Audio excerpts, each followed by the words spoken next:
Proclamación del Santo Evangelio según San Mateo. Gloria a ti, Señor.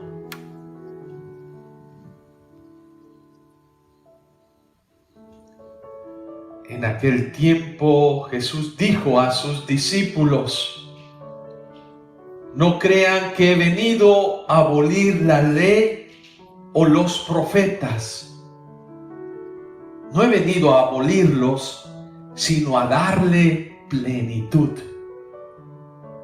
Yo les aseguro que antes se acabarán el cielo y la tierra que deje de cumplirse hasta la más pequeña letra o coma de la ley. Por lo tanto, el que quebrante uno de estos preceptos menores y enseñe eso a los hombres, será el menor en el reino de los cielos. Pero el que los cumpla y los enseñe, será grande en el reino de los cielos.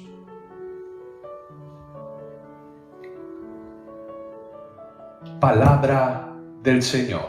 Gloria a ti, Señor Jesús.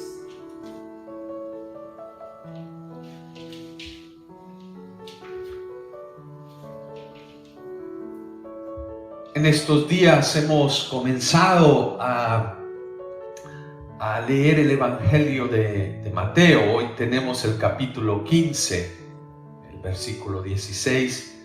Y cada evangelio, sabemos que son 4 los que tenemos en las Sagradas Escrituras. Es Marcos, Mateo, Lucas y Juan, 4 evangelistas.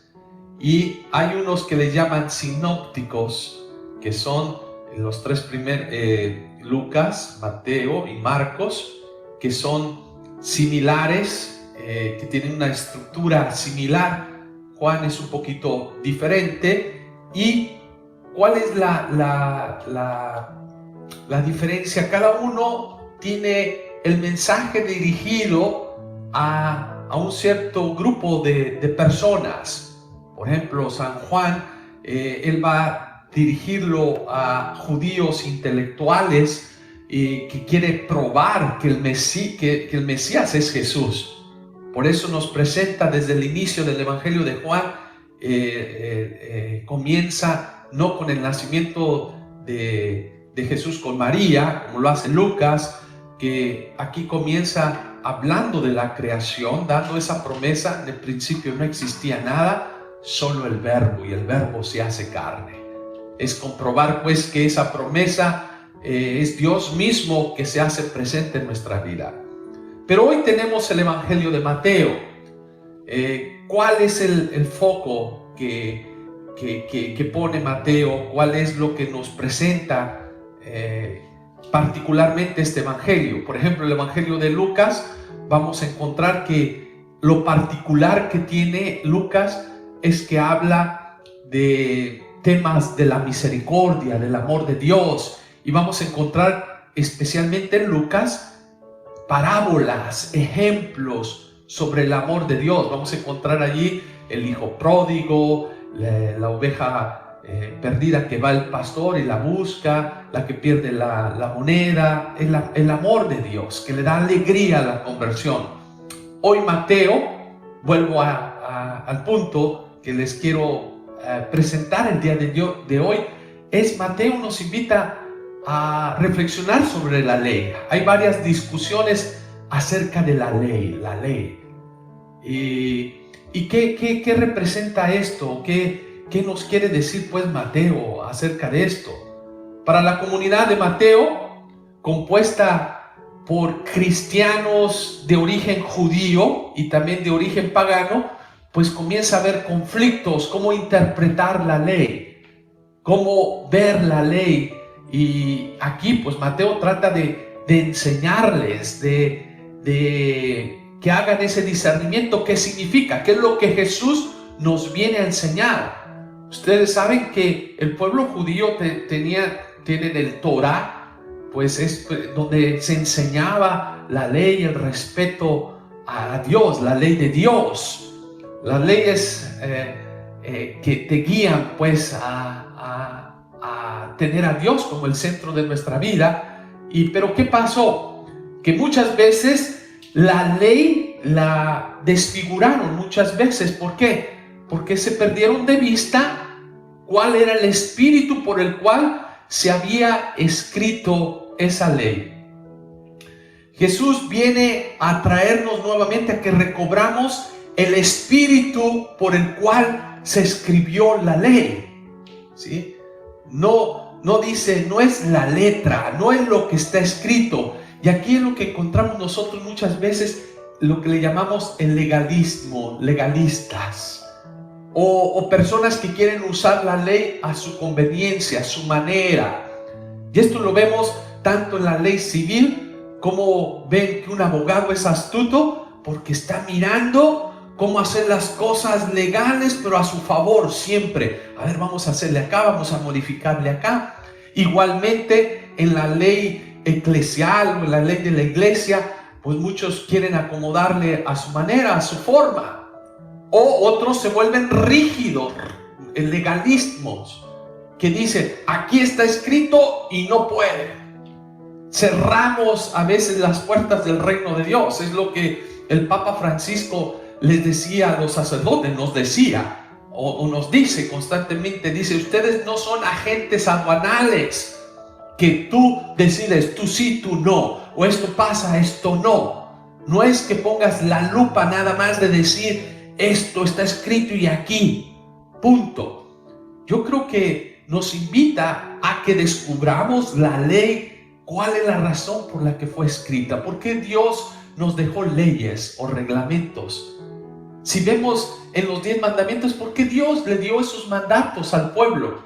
No fue para hacer su vida miserable o ser su vida complicada. Yo creo que Dios nos quiere enseñar un camino que nos haga más sencillo, más fácil el poder vivir, que no nos compliquemos en la vida, y nos pone unas reglas basadas ¿en dónde? En el amor, en el Espíritu de Dios, que es amor. Y aquí lo primero que nosotros tenemos que preguntarnos, que hoy Jesús nos dice, yo no he venido a abolir la ley, sino vengo a dar plenitud. ¿Qué significa el dar plenitud? El darse, entregarse, el cumplir. Yo creo que aquí es que lo que nos quiere enseñar Jesús es que hay que cumplir y enseñar la ley nueva del amor. ¿Para qué? Para ser grandes en el reino de los cielos. Ser grandes en el reino de los cielos. Allí precisamente Jesús nos enseña a descubrir en cada ley dónde está el espíritu por el cual se hizo esa ley. ¿Y cuál es el espíritu? Para que no perezca el ser humano. El Dios nos dio las leyes por amor. Y aquí nos tenemos que preguntar, a ver, ¿hago las cosas por amor o las hago por cumplir? A veces tenemos la obligación, o que nos ponen las leyes de la iglesia, dice ir a misa por lo menos el domingo, confesarse una vez al mes o por lo menos una vez al año. Reglas que nos ponen no como obligación, reglas que nacen a partir del espíritu de amor. Porque uno sabe que si tú estás reconciliado con Dios, con los hermanos y con uno mismo, ¿cómo vas a vivir? Pues en paz, vas a vivir en el amor.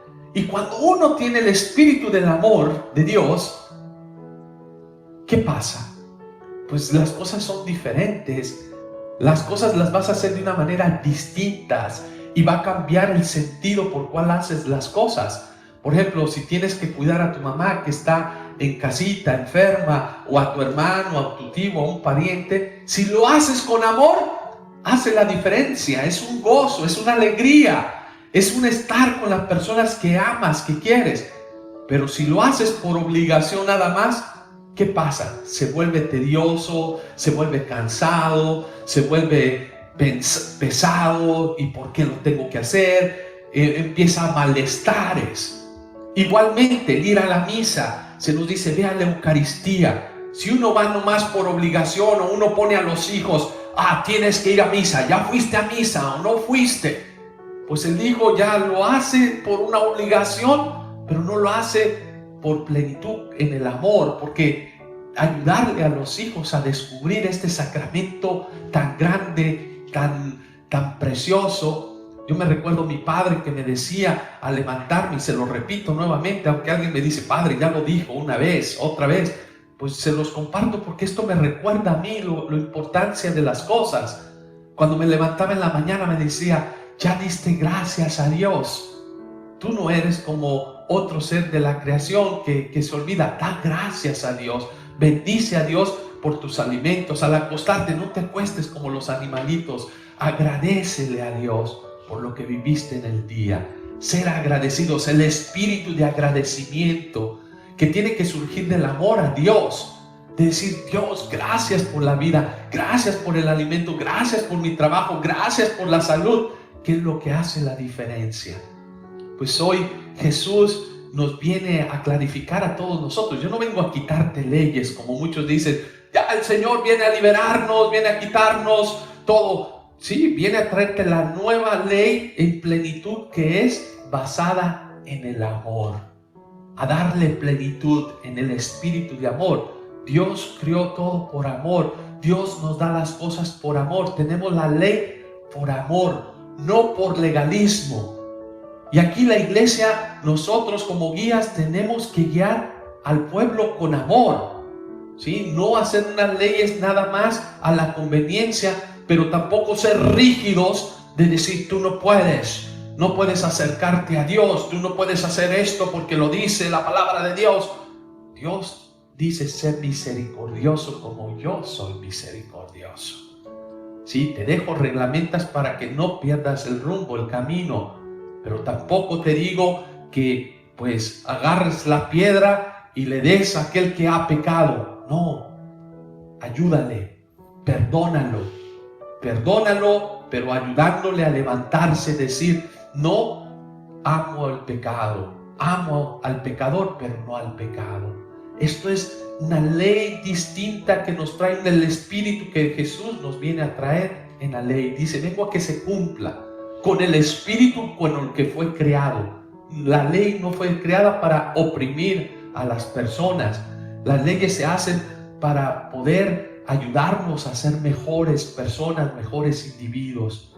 Pues hoy la pregunta que te hago, o que les hago a todos ustedes, o me hago a mí mismo, es ¿qué significa la plenitud? ¿Qué significa?